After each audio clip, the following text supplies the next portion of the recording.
What's up, everyone? Welcome back to the Pro Sports Talk podcast. Very exciting episode today, at least in my opinion. Gonna discuss a multitude of things. Some breaking news out of the NFL. Ooh, is this too loud? This might be too loud. Let me move this back a bit. All right. Wow, that still might be too loud. Anyways, okay. So. As I was saying, big news out of the NFL. Some cool stuff from the NBA, even the MLS. So, I want to get right into it. Starting off, obviously, with the NFL, the big news out of, I think, Monday, maybe Sunday, the Patrick Mahomes contract extension, obviously. 10 years, $503 million. It's a lot of money. It's a lot of years. He's now on a 12-year contract. Obviously, when you add his rookie contract, so good for him. He deserves to be the highest paid player in the history of North American sports. He's played himself into that position. He won an MVP his first year starting, and then a Super Bowl his second year starting. For a city like Kansas City that needed one so badly. 50 years without a Super Bowl, and he got them there. He's the guy that took them there. Once in a generation talent that's going to represent Kansas City the right way for the duration of his career. And so, I'm happy for him. Good for the Chiefs. Good for the Chiefs fans. I think it's really interesting. I think it's a fair deal for both sides, which leads me into what I really want to discuss regarding this topic, which is who won the extension. Now, I'm not really a big who won the whatever guy, who won the trade, who won the draft, but I do enjoy discussing it, even if I don't think it's accurate or really makes much sense. I enjoy it because it's fun, and that's just the world we live in. So I'm going to discuss who won the extension, in my opinion. And this might be a cop-out, but in my opinion, I think both sides won. And here's why. Starting off for the Chiefs, it's pretty obvious why they won. They have the best player in football now for the duration of his career, or at least the next 12 years. But it's probably going to be the rest of his career he's going to spend in Kansas City. Or, maybe like sort of Brady, 20 years, maybe he leaves at the end, something like that. But he's a Kansas City Chief. That's what he's going to go down as. And they're going to be one of the 3 or 4 favorites to win a Super Bowl every single year now because of him, which is a dream for every coach, GM, owner, to have a guy that puts you in that position for such a long amount of time. So that's how the Chiefs won. They also, the contract is they didn't lose the contract just because it's a large number. They actually it wasn't too bad for them. They're not really paying him a lot the next 2 to 3 years, so they're gonna still be able to sign some good players, keep some valuable players for that team, and then that's where the money starts getting serious. But still, that's not too bad at all. Not too bad. Ooh, okay, hold on. Let me fix the audio. I just messed it up a bit. Let me make this. Sorry, because I don't want it to be too crazy, but I also don't want it to be too low. 13 maybe, close. Okay, 13 decibels. Let's see how this goes, because I can see the how high up it goes, and it goes into the red very often, so don't want that necessarily. But anyways, as I was saying, not a bad deal for the Chiefs the first 2 to 3 years, so they'll be good. Now moving on to Mahomes, he won in more than one way. Obviously, he just got a $500 million contract at 24 years old. That's huge. That's a lot of money. And so obviously monetarily, you know, that's generational wealth. He's set for life. Now, in a football sense, he won because he gets to stay in Kansas City with Andy Reid, with Brett Veach as his GM, a team returning almost all of its starters from last year, which was the team that won the Super Bowl, and a really solid ownership group. And that stability, he has a great support system, and that's one of the most important things for a young quarterback to have. There's no value for a great support system as a quarterback. You look at guys that didn't have that, and more often than not, they're gonna fail. You look recently. I'm gonna go very recently. You look at a guy like Josh Rosen. He wasn't necessarily supported. Now, I do think he has his problems play wise, which don't help him at all. And I think the coaching staff in Miami is obviously very good. Brian Flores, and he got beat out by Ryan Fitzpatrick. But still, if you look at Arizona, they weren't willing to hold on to him for more than a year. Whether that's because they didn't like what they saw in film or whatever, they just didn't trust him. They didn't commit to him. That was clear. And so his career has kind of gone by the wayside because of that. And yeah, now another guy that maybe isn't as obvious, but Sam Darnold. Now he's had success, and I think he's gonna get even better. I really like Sam Darnold, but so far in his career, you can tell. I mean, the Jets haven't really provided him with a great support system, with great support. So he's had his struggles in his first 2 years. He's improved. He obviously finished off last season very well, which not a lot of people seem to give him credit for, but he did. I personally am not, as a Dolphins fan, I think Adam Gase is a terrible coach. And I say as a Dolphins fan because he was our coach, and so I experienced what it was like to have him, not because of anything else. Not because I dislike the Jets or something like that. He's not a good coach. He'll mess up. His play calls are very questionable, and situationally, he's just not it. He's not great, and so that's an issue, and that's a very important part of the support system. GM wise, Mike McCagnon was there his first year, or yeah, Mike McCagnon was the guy that drafted him. Not a good GM. He got fired. Now they brought in Joe Douglas, who's much better. I think he's getting the team, the roster wise, he's getting them on the right track. He's not just throwing out huge contracts at people, and so I think it's trending upwards for Sam Darnold. But still, an example of a support system that isn't great. Baker Mayfield with Freddie Kitchens, we saw what happened.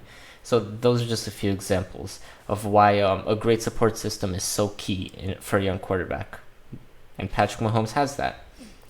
Now the question for the Chiefs, obviously, team-wise, the organization, is once the big money starts hitting on that contract, once the salaries really, goes up for Mahomes, how are they going to be able to sustain a good team around him? That's very difficult. And it's the reason Brady was taking all those pay cuts throughout his career, so Belichick could get good players around him. Now, did Belichick get good players around him? No, not really. Brady made most of those guys undrafted 7th-round receivers. Nobody was getting paid. I don't know where that money went, but the concept, at least, that's what Brady was going for, to get money for other players. So, yeah, it'll be interesting to see how the Chiefs are able to maneuver around that. But I think Brett Veach is a great GM, and we'll see if he's able to figure it out. And for now, at least, the next 2 to 3 years, they're positioned to make Super Bowl runs, which is what the NFL is all about. It's a win now league, and that's what the Chiefs have. They're a win now team. They're built for the future as well, in terms of some guys that they have drafting. They're going to need to draft very well, but they're very good. They're contenders right now. So they've done a great job there. Moving on to another topic, also in the NFL, a bit older, but by a week. Obviously, Cam Newton signed with the Patriots. I think there's been a huge overreaction to this deal, to this signing. I don't think Cam Newton is the savior for Carolina for New England. I don't think it's going to be life changing. I think the Patriots have a lot of issues that go beyond the quarterback position. I don't think Brady was a problem. I think it was the personnel that they had around Tom Brady. Those receivers, guys that were getting hurt, guys that just couldn't perform. I mean, their best receiver was Julian Edelman, a 33-year-old who just had surgery, dealt with a ton of injuries. That was their best guy, and that's a problem. You can't have that. There's no weapons. It's really bad. So no quarterback's going to go in there and dominate. Not one in the league.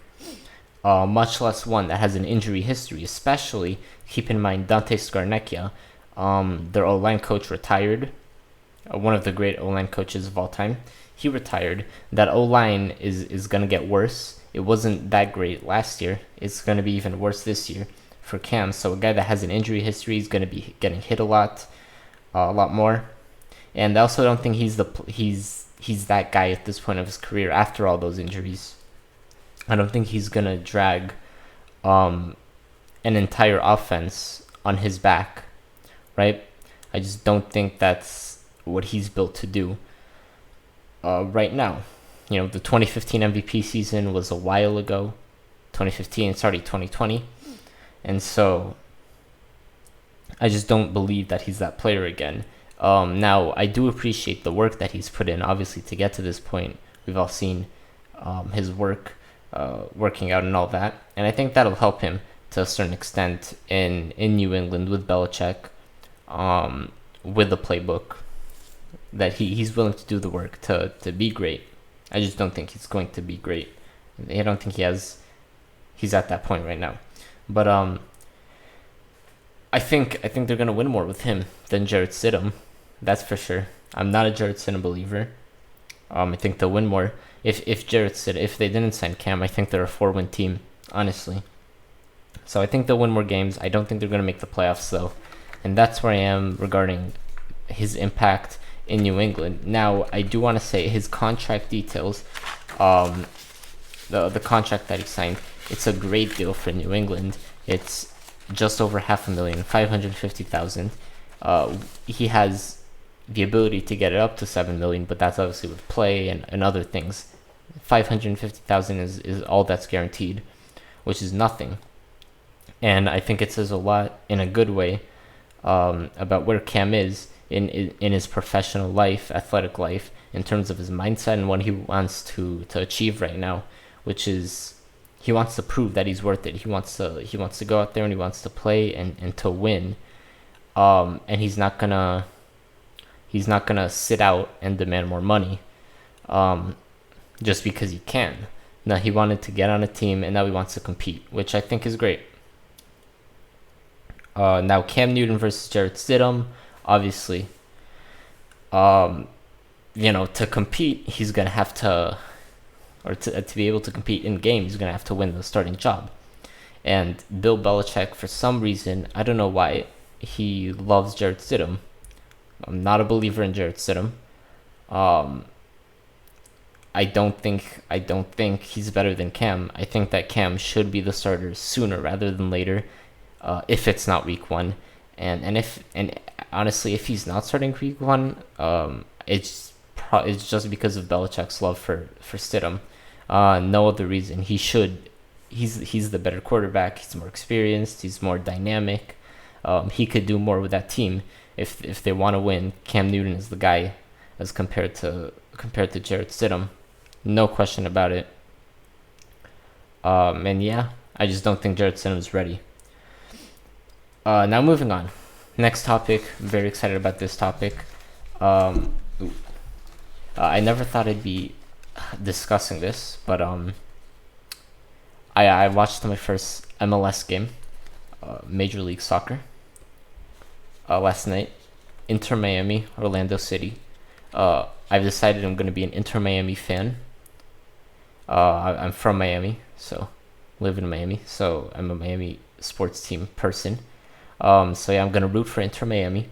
And honestly, it was a lot more entertaining than I thought it was going to be, especially without a crowd.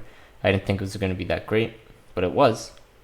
At least in my opinion, I thought I could really engage in the game, and I felt emotions towards it, which is always a good sign for me in terms of sports. If I feel something, that means I'm really engaging with it. So that's good. In terms of the actual game breakdown, I have no idea what I'm talking about. I don't understand the ins and outs of soccer. What I can say though, a few things that I noticed during the game. The Agudelo guy is terrible for Inter Miami. That was evident without knowing almost anything about soccer. The guy's not good. And that the team got much better when they inserted Pizarro, the Pizarro guy, into the lineup for the second half. I definitely think he should be a starter because as soon as he came in, it seemed like the entire team just got a boost of energy or something. They just started playing really well, as opposed to the first half, which they were not that great. And so yeah, Pizarro's the guy.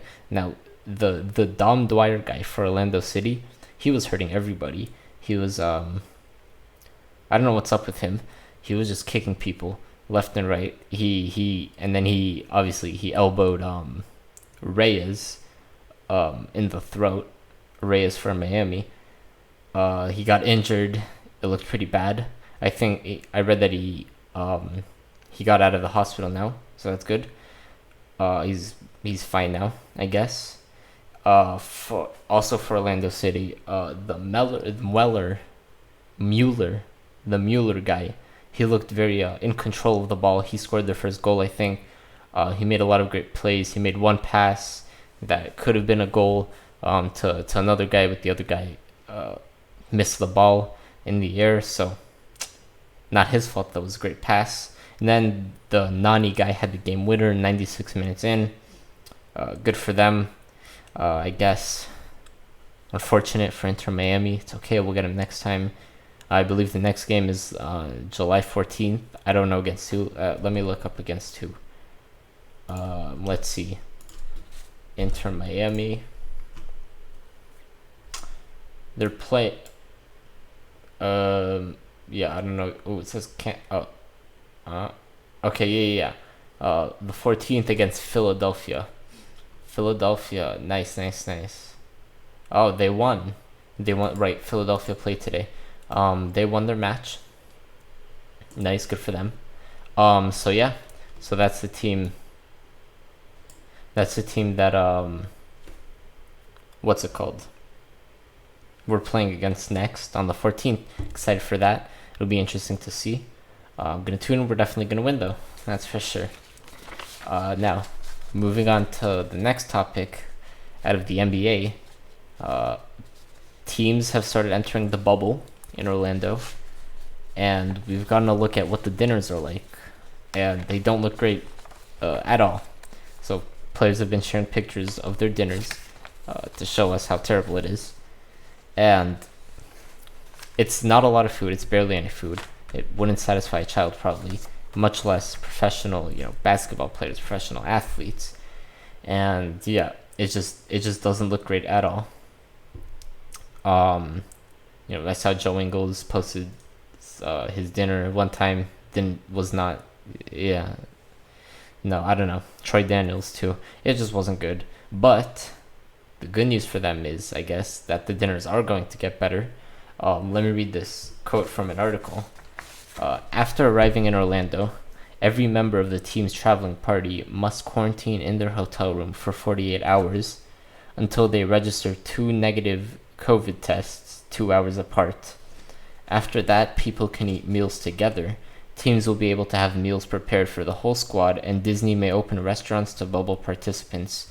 Players can even hire private chefs to prepare food off-site if they choose. So that's obviously good news for the players. They're not going to be eating those dinners forever. those bad dinners. They're gonna get good food. They're gonna get their private chefs. Now the Lakers probably already have all this access available to them. Let's be honest, they're not gonna make LeBron eat those dinners, which is unfair, I guess. But yeah, he's probably eating like a king. No pun intended.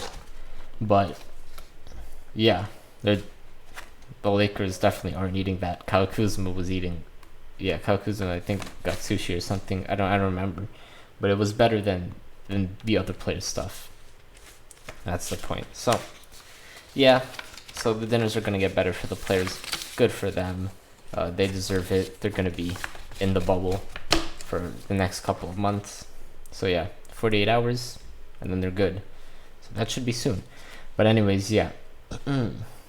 Moving on to two non-sports related topics, actually. So the sports section of this podcast is over. Two more topics, and they're both not related to sports, but just stuff I want to talk about. At least the first one. Then the next one I'll explain the concept behind it. The second one. So let's get into this. So Minecraft is a really great game. I've been playing it a lot during quarantine, right? And I played it a lot when I was younger. You know, kind of stopped for a while in the middle there, but I recently got back into it a lot more, and I've just really been enjoying it. It's I haven't been playing it a lot the past like week or two, but before that I was playing a good amount. Started my survival world, built my house, great house. I have a farm. I have both for cows and chickens, and I also have for agriculture and stuff. Growing seeds, wheat, all that stuff, pumpkins, melons, beets, cool stuff. I have a dock for my boats to go exploring. What else do I have? I have a furnace room where I have blast furnaces, stuff like that to cook food, smelt ores, all that good stuff. I even have in my house, I have an underground lair, I guess, planning room type thing. If you watched Avatar: The Last Airbender, think of the Fire Nation like war planning room type of thing. That's kind of what it looks like, and that's where I have my Nether portal, my enchanting table. I have my anvils there. I have 2 anvils because I messed up the symmetry of the place, so I had to use 2 to fix it. But anyways, yeah, it's just great. A lot of things you can do. Go mining, build whatever you want, create your own world. It's a simple game that has a lot of different things to it that allows you to make it more complex as you progress. I think it's awesome. The building is awesome. The building that's possible. You can build whatever you could possibly imagine. You can build. That's cool. It's very cool. And yeah. So I definitely recommend playing Minecraft for anyone that hasn't yet. It's a great game, so you should play it. That's it for that. Now moving on to this next topic that I'm gonna start doing every podcast, show recommendations, right? So obviously we're all watching a ton of stuff in quarantine, and so I'm just gonna recommend a few shows that I've watched each podcast, and I'm also gonna discuss one of the shows in that podcast from the previous podcast. I'm going to discuss a show. So obviously this time I'm not going to discuss any because I didn't recommend any last time, but next podcast I will discuss one of them. I do know which one it's going to be. I'm not going to disclose that though. So let me just get into it. So Avatar: The Last Airbender, it's on Netflix. The Dragon Prince, also on Netflix. The Order, on Netflix. And then Legend of Korra, not on Netflix, but you can find it. No problem. Probably on Nickelodeon, I think you can watch it. So that's cool. But yeah, so those 4 shows, Avatar: The Last Airbender, and Korra, obviously, are related. Korra takes place 70 years after the events of The Last Airbender. They're directly connected. At least from Korra's standpoint, The Last Airbender doesn't deal with any Korra stuff because it's before Korra. But yeah, the Dragon Prince, another animated show, sort of in the style. It has the lead writer, or one of the lead writers for The Last Airbender, is the writer for the Dragon Prince, so it has elements of The Last Airbender, so that's cool. And then The Order, it has 2 seasons already, not animated, so it's a good show. So it has the werewolves in it, secret magic societies, and all that stuff. So yeah, that's pretty much, those are the 4 I recommend. Next week I'll discuss one of them and give another few shows, which I'm not sure yet. I'm gonna have to watch some shows to figure it out. But yeah, that's pretty much it for today's or this week's. By the way, the upload schedule, I think I'm gonna start doing it once every 2 weeks for now, because there still isn't a lot of sports. Once sports really comes back, it'll go to be back to being once a week, the podcast. But yeah, for now I think every 2 weeks. But if there's enough content, I'll get it in every week. So that's good. So that's just an update. But yeah, that's been it for the Pro Sports Talk podcast. So thanks for listening or watching. Yeah, I'll see you next time.